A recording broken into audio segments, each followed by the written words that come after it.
Hello people, I'm DK86 and welcome to my channel.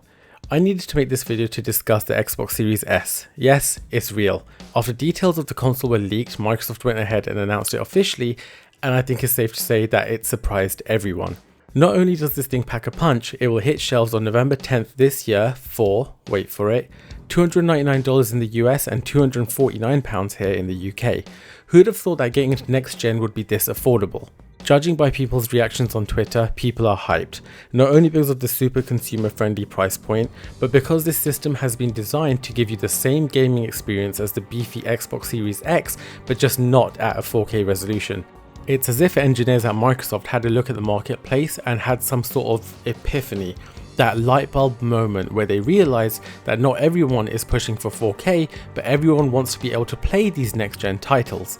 Enter the Series S, 1440p, 120 frames per second, a 512GB NVMe SSD, hardware accelerated ray tracing, RDNA 2, the same CPU as the Series X, and the Velocity architecture.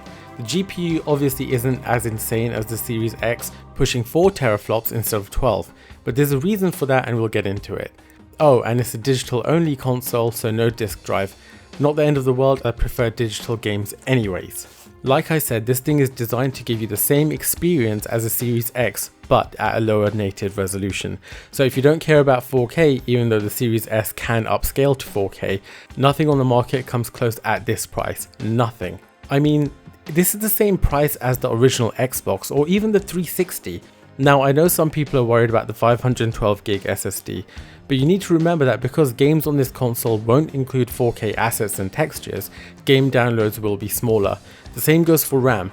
The Series X has 16GB of GDDR6 memory versus the 10GB of GDDR6 on the Series S. Again, this doesn't matter because the Series S is targeting 1440p, which requires less RAM, and it also doesn't need the same bandwidth as the Series X, as again it won't be targeting 4K. This system will play games that feel the same as games on the Series X, and will include all the features Series X games have as well, including ray tracing. No wonder this news got so much attention. When you think about it, it's a power play from Microsoft, and the way they've done it is quite clever. They haven't sacrificed how well games play or the experience gamers will have. All they have done is target 1440p at 120Hz versus 4K on the Series X, and they priced it way lower than any of us could have imagined. In my opinion, this system will be extremely popular. The price is right, the 1440p target is right, the form factor is perfect, and the timing is perfect too. Everything about this system just hits the mark.